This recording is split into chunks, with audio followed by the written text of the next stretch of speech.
Quantum संख्या क्या होता है? तो ऐसी संख्या है जो इलेक्ट्रॉन के आकार, आकृति और ऊर्जा के बारे में बताते हैं, वैसी संख्याओं को हम लोग बोलते हैं क्वांटम संख्या। क्वांटम संख्या 4 प्रकार की होती हैं, जिनमें से 3 क्वांटम संख्या जो है श्रोडिंगर के समीकरण से प्राप्त हुआ था, जबकि चौथा क्वांटम संख्या श्रोडिंगर के समीकरण से प्राप्त नहीं हुआ था। ठीक है, 4 क्वांटम संख्या कौन कौन है? पहला है मुख्य क्वांटम संख्या, जिसको n से सूचित करेंगे और यह कक्षा को बताएगा। दिगंश क्वांटम संख्या, जिसको l से सूचित करेंगे और इसका मतलब उप कक्षा होगा।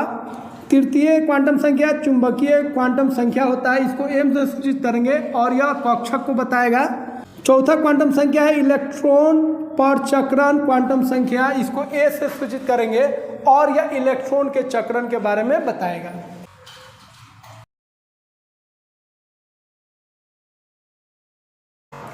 मुख्य क्वांटम संख्या क्या होता है?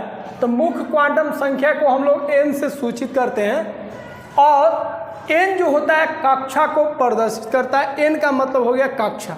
ठीक है, उसके बाद मुख्य क्वांटम संख्या जो होता है वो कक्षक के आकार तथा उसके ऊर्जा के बारे में बताता है। n का जो मान होगा 1 होगा, 2 होगा, 3 होगा, 4 होगा, 5 होगा एंड सो ऑन, इस तरह इसका मान होता है। n बराबर 1 को बोलेंगे प्रथम कक्षा और उसको हम लोग बोलेंगे k कोष। n बराबर 2 को बोलेंगे द्वितीय कक्षा, उसको बोलेंगे l कोष। n बराबर 3 को बोलेंगे तृतीय कक्षा, उसको बोलेंगे m कोष।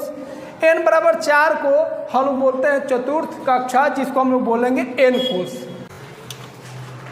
उसके बाद ध्यान रखेंगे किसी कक्षा n में कुल कक्षकों की जो संख्या होगा वो कितना होगा? n²।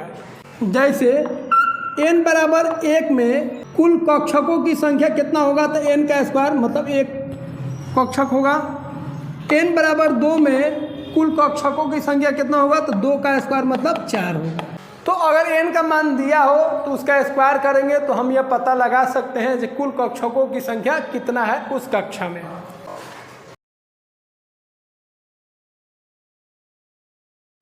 दिगंशी क्वांटम संख्या किसे कहते हैं? तो इसे हम लोग l से सूचित करते हैं और l जो होता है उप कक्षा या उप कोष को प्रदर्शित करता है और यह जो होता है कक्षक के आकृति के बारे में बताता है, जो उसका आकृति कैसा होता है।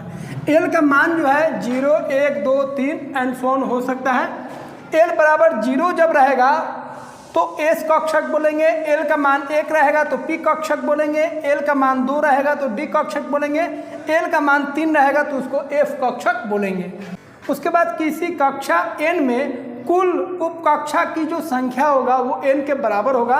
मतलब प्रथम कक्षा में n 1 है तो उसमें उप कक्षा भी 1 होगा, द्वितीय कक्षा में n 2 है तो उसमें उप कक्षा भी 2 होगा। मतलब जितना कक्षा होगा उतना ही उसमें उप कक्षा होगा।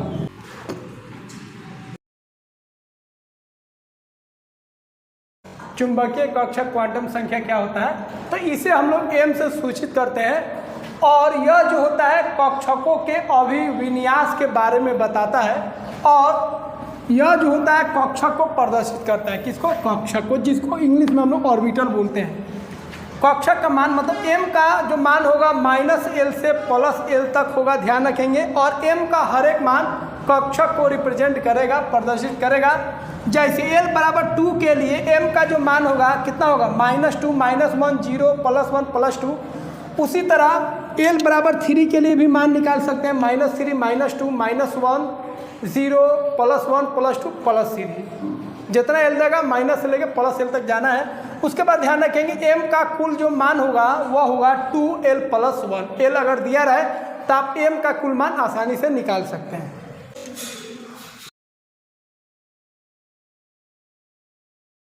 चौथा क्वांटम संख्या है इलेक्ट्रॉन पर चक्रण क्वांटम संख्या। इसके जो खोजकर्ता है वह है जॉर्ज उलेनबैक। ठीक है, इसे s से सूचित करते हैं हम लोग। और s जो होता है इलेक्ट्रॉन के परचक्रण के बारे में बताता है। जैसे पृथ्वी अपने अक्ष पर चारों तरफ घूमता है उसी तरह इलेक्ट्रॉन भी अपने अक्ष पर चारों तरफ क्या करता है? घूमता है। ठीक है, s का मान जो होगा +1/2 होगा और एक -1/2 होगा। इलेक्ट्रॉन के 2 परचक्रण अवस्था होती है। एक होता है अप स्पिन, एक होता है डाउन स्पिन।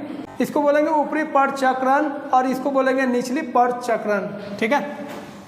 उसके बाद ध्यान रखेंगे किसी कक्षक में उपस्थित दोनों इलेक्ट्रॉन के 3 क्वांटम संख्या समान हो सकता है, लेकिन चौथा क्वांटम संख्या जो है जिसको बोलते हैं परचक्रण क्वांटम संख्या, ये 2 इलेक्ट्रॉन का कभी भी सेम नहीं हो सकता है। जैसे दोनों अप नहीं होगा या दोनों डाउन नहीं होगा, एक होगा तो अप रहे या डाउन है कोई दिक्कत नहीं है, लेकिन 2 होगा तो एक अप होगा तो एक डाउन होगा, मतलब एक अप स्पिन होगा तो एक डाउन स्पिन होगा, एक प्लस होगा हाफ तो एक होगा माइनस हाफ। इसको हम लोग ध्यान रखेंगे।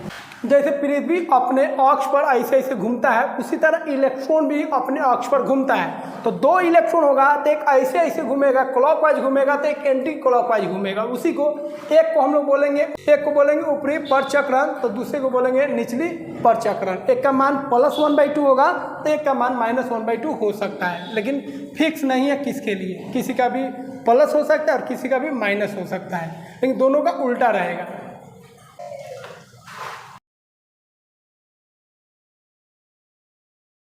कक्षा, उपकक्षा और कक्षक हम लोग किसको बोलते हैं, मतलब ऑर्बिट, सब ऑर्बिट और ऑर्बिटल हम लोग किसको बोलते हैं। ध्यान रखेंगे सेल या ऑर्बिट सेम चीज़ है, कोश या कक्षा सेम चीज़ है, ठीक है। तो देखिए सबसे बड़ा होता है कक्षा, कक्षा के अंदर होता है उपकक्षा और उपकक्षा के अंदर होता है कक्षक और कक्षक के अंदर होता है इलेक्ट्रॉन, ठीक है। कक्षा कोश बोलेंगे और उपकक्षा को हम लोग उपकोश भी बोलेंगे। कक्षा को हम लोग n से सूचित करेंगे, इसका मान 1 2 3 4 हो सकता है। प्रथम कक्षा, द्वितीय कक्षा, इस तरह। प्रथम कक्षा को k कोश बोलेंगे, द्वितीय कक्षा को l कोश बोलेंगे, तृतीय कक्षा को m कोश बोलेंगे और चतुर्थ कक्षा को हम लोग n कोश बोलेंगे। उसी तरह उपकक्षा को l से सूचित करेंगे, इसका मान 0 1 2 3 हो सकता है। l का मान 0 होगा तो s उपकक्षा बोलेंगे, 1 होगा तो p उपकक्षा बोलेंगे, 2 होगा तो d उपकक्षा बोलेंगे और l का मान 3 होगा तो f उपकक्षा बोलेंगे। एस उपकक्षा में 1 से 2 इलेक्ट्रॉन हो सकता है, अधिकतम 2 इलेक्ट्रॉन। पी कक्षा में अधिकतम 6 इलेक्ट्रॉन हो सकता है और डी उपकक्षा में अधिकतम 10 इलेक्ट्रॉन हो सकता है, मतलब 1 से 10 इलेक्ट्रॉन। और एफ उपकक्षा में अधिकतम 14 इलेक्ट्रॉन हो सकता है, ठीक है। एस में एक कक्षक होगा, मतलब एक ऑर्बिटल होगा। पी में 3 कक्षक होगा, डी में 5 कक्षक होगा। जितना डब्बा देख रहे हैं उस सबको कक्षक बोलेंगे, उसी में इलेक्ट्रॉन रहता है। और एफ में कितना कक्षक होगा, 7 कक्षक होगा और एक कक्षक में अधिकतम 2 इलेक्ट्रॉन हो सकता है, एक भी हो सकता है और 2 भी हो सकता है। इसमें कितना इलेक्ट्रॉन हो जाएगा, 2 भरेंगे तो कितना हो जाएगा, 6 हो जाएगा। तो ध्यान रखेंगे, ठीक है। एक डब्बा में 2 इलेक्ट्रॉन से अधिक नहीं होगा, मतलब एक कक्षक में केवल 2 ही इलेक्ट्रॉन अधिकतम होगा। एक भी हो सकता है, नहीं भी हो सकता है, या 2 भी हो सकता है। 2 से अधिक नहीं रखना है। डी में 10 भर देंगे और एफ में इस तरह 14 इलेक्ट्रॉन को हम लोग भर सकते हैं।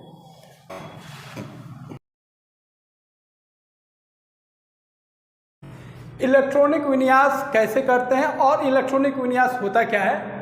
तो परमाणु के विभिन्न कक्षकों में जब इलेक्ट्रॉन को भरते हैं तो उस प्रक्रिया को हम लोग बोलते हैं इलेक्ट्रॉनिक विन्यास। इलेक्ट्रॉनिक विन्यास करते समय हम लोग 3 नियम का ध्यान रखेंगे।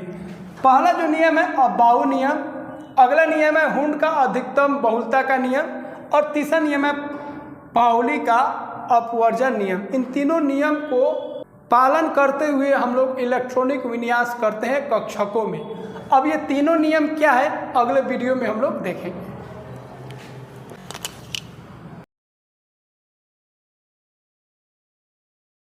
अबाउ का नियम होता क्या है, तो अबाउ एक जर्मन वर्ड है जिसका मतलब होता है बनाना। और किसी भी चीज़ को अगर आप बनाते हैं तो शुरुआत नीचे से करते हैं, नीचे से ऊपर की तरफ हम लोग क्या करते हैं, बढ़ते हैं। तो यह नियम कहता है, इस नियम के अनुसार जो कक्षक में हम लोग इलेक्ट्रॉन भरेंगे, कक्षक के ऊर्जा के बढ़ते क्रम में भरेंगे। इसका मतलब क्या है, इसका मतलब है इलेक्ट्रॉन सबसे पहले हम लोग कम ऊर्जा वाले कक्षक में भरेंगे। जब कम कक्षक वाला भर जाएगा तो फिर हम लोग उससे अधिक ऊर्जा वाले कक्षक को भरेंगे, फिर उससे और अधिक ऊर्जा वाले कक्षक को भरते जाएंगे जितना इलेक्ट्रॉन होगा। तो हम कैसे जानेंगे किस कक्षक का अधिक ऊर्जा है, उसके लिए नियम एक बताया गया n+l। n+l जिसका अधिक होगा उस कक्षक का ऊर्जा अधिक होगा। अगर n+l 2 कक्षक का सेम होगा तो हम देखेंगे n का मान किसके लिए अधिक है। n का मान जिसके लिए अधिक होगा उसका कक्षक का ऊर्जा भी अधिक होगा। जैसे यहाँ पे देखिए n का मान कितना है, 1 है और s के लिए l का मान कितना होता है, 0 होता है। इसके लिए n का मान कितना है 2 है। s के लिए l का मान कितना होता है 0, इसके लिए n कितना है 2, p के लिए l का मान कितना होता है 1 होता है। तो यहाँ पे देखिए 1 यहाँ पे है 2, यहाँ पे है 3, इस तरह बढ़ते जाएगा। तो इस तरह हम लोग अरेंज कर सकते हैं, ठीक है। तो जितना भी कक्षक लिखे हैं सभी ऊर्जा के बढ़ते क्रम में लिखे गए हैं। 1s से ज़्यादा एनर्जी होगा 2s से ज़्यादा एनर्जी होगा 2p से ज़्यादा एनर्जी होगा 3s से ज़्यादा एनर्जी होगा 3, इस तरह आपको ध्यान रखना है। अब आपको यहाँ से लेकर यहाँ तक याद करने की कोई आवश्यकता नहीं है। यहाँ से यहाँ याद कीजिएगा तो आप 118 जो तत्व है सभी का आप इलेक्ट्रॉनिक विन्यास कर सकते हैं SPDF मेथड से। लेकिन अधिकतर जो इस्तेमाल होगा 1 से 30 तक ही इस्तेमाल होता है, इसीलिए 1 से 30 तक आपको याद रखना है। आपको पहले भी बता चुके हैं जो S में 2 इलेक्ट्रॉन अधिकतम होगा, P में 6 इलेक्ट्रॉन अधिकतम होगा, D कक्षक में अधिकतम 10 इलेक्ट्रॉन होगा और F ऑर्बिटल में अधिकतम जो होगा 14 इलेक्ट्रॉन होगा, ठीक है। तो इतना आपको याद रखना है। 1s2 2s2 2p6 3s2 3p6 4s2 3d10। तो 30 तक इलेक्ट्रॉनिक कॉन्फ़िगरेशन आप आसानी से कर सकते हैं और 30 तक ही आपके लिए काम का है, ठीक है। जैसे हाइड्रोजन में 1 इलेक्ट्रॉन है तो यहाँ से स्टार्ट कीजिए, तो लिखेंगे 1s 1 इलेक्ट्रॉन भर देंगे। हीलियम में 2 इलेक्ट्रॉन भरना है तो 1s2 2 इलेक्ट्रॉन भर दिए। अब s फुल हो गया। अब लिथियम का करना है तो क्या करेंगे 1s2 2s1 2 इलेक्ट्रॉन इसमें 1 इलेक्ट्रॉन इसमें, क्योंकि आपको ध्यान रखना है इसमें 2 इलेक्ट्रॉन है। उसी तरह सोडियम का करना है तो 1s2 2s2 2 2 4 इलेक्ट्रॉन हो गया, 2p6 2 2 4 6 10 इलेक्ट्रॉन हो गया, 3s1 तो 11 इलेक्ट्रॉन हो गया। 20 का करना है तो 20 का देखिए 2 2 4 6 10 2 12 6 18 2 20, तो यहाँ तक करना है आपको, 4s2 कर दिए। जिंक 30 होता है तो 30 तक करना है तो 2 हो गया 1s2 2s2 2p6 3s2 3p6 4s2 3d10। यहाँ पे इलेक्ट्रॉन गन के देख लीजिए 2 इलेक्ट्रॉन 2 4 6 10 2 12 6 18 2 20 और 10 30। इस तरह 1 से 30 तक ऑलरेडी हम करा चुके हैं। इलेक्ट्रॉनिक विन्यास कैसे करते हैं उसको आप देख के आसानी से इसको समझ सकते हैं।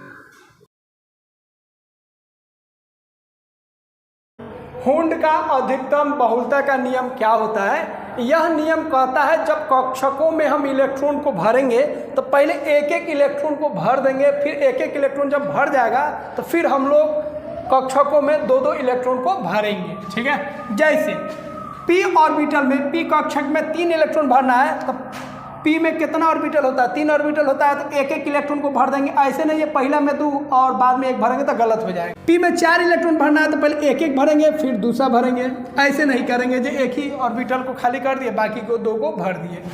d में 5 इलेक्ट्रॉन भरना है तो पहले एक एक इलेक्ट्रॉन को भरेंगे, ऐसे हम लोग नहीं करेंगे। d में 7 इलेक्ट्रॉन भरना है तो पहले एक एक भरेंगे फिर दूसरा फिर इसमें भरेंगे अगला, तो इस तरह फिलअप करेंगे। d में अगर 10 इलेक्ट्रॉन भरना है तो d में 5 गो ऑर्बिटल होता है, 2-2 भर दीजिए पूरा हो जाएगा। तो कहने का मतलब सिंपल है, पहले एक एक इलेक्ट्रॉन भर दीजिए पूरा ऑर्बिटल में, फिर बचेगा तो उसको दोहरा दीजिए, उसका जोड़ा लगा दीजिए। पॉली का अपवर्जन नियम क्या होता है? इस नियम के अनुसार अगर एक कक्षक में 2 इलेक्ट्रॉन है तो दोनों का जो 3 क्वांटम नंबर होगा L M N सेम हो सकता है, लेकिन चौथा क्वांटम नंबर कभी भी सेम नहीं आएगा। जैसे और इसका सिंपल मतलब कहेंगे तो किसी भी ऑर्बिटल में अगर आप 2 इलेक्ट्रॉन को रख रहे हैं तो एक को अप स्पिन रखना पड़ेगा और एक को डाउन स्पिन रखना पड़ेगा। दोनों अप या दोनों डाउन नहीं होगा, जैसे दोनों अप या दोनों डाउन नहीं होगा। एक को या तो अप रखिए एक को डाउन रखिए तभी काम चलेगा, या आप ऐसे कर दीजिए एक डाउन और एक अप। दोनों इलेक्ट्रॉन का सेम स्पिन नहीं हो सकता है, दोनों इलेक्ट्रॉन का सेम चक्रण नहीं हो सकता है। तो यहाँ पे 1s2 में 2 इलेक्ट्रॉन है, तो इस इलेक्ट्रॉन के लिए n का मान 1, इसके लिए भी 1, इसके लिए l का मान 0 हो जाएगा, इसके लिए 0 होता है, इसके लिए भी 0 है। l का मान 0 है तो m का मान भी 0 0 हो जाएगा, लेकिन s के लिए इसका मान +1/2 होगा तो इसके लिए -1/2 होगा। इसलिए ये क्या होगा, देखिए 3 क्वांटम नंबर सेम है लेकिन चौथा क्वांटम नंबर सेम नहीं है, तो सही है। चौथा क्वांटम नंबर कभी भी सेम नहीं होगा। यहाँ पे देखिए चौथा क्वांटम नंबर सेम आ गया, यहाँ पे भी सेम आ गया, इसीलिए इस तरीके से लिखना गलत है। सिंपल में ध्यान रखेंगे, एक अप लिखेंगे एक डाउन लिखेंगे, ठीक है। या आप ऐसे भी लिख सकते हैं, बहुत सारे टीचर ऐसे भी लिखते हैं, एक अप तो एक डाउन, ऐसे भी लिख सकते हैं हाफ एरो से, ठीक है। या ऐसे भी लिख सकते हैं एक डाउन तो एक अप, लेकिन इस तरीके से आप नहीं लिख सकते, दोनों अप और दोनों डाउन नहीं लिख सकते हैं।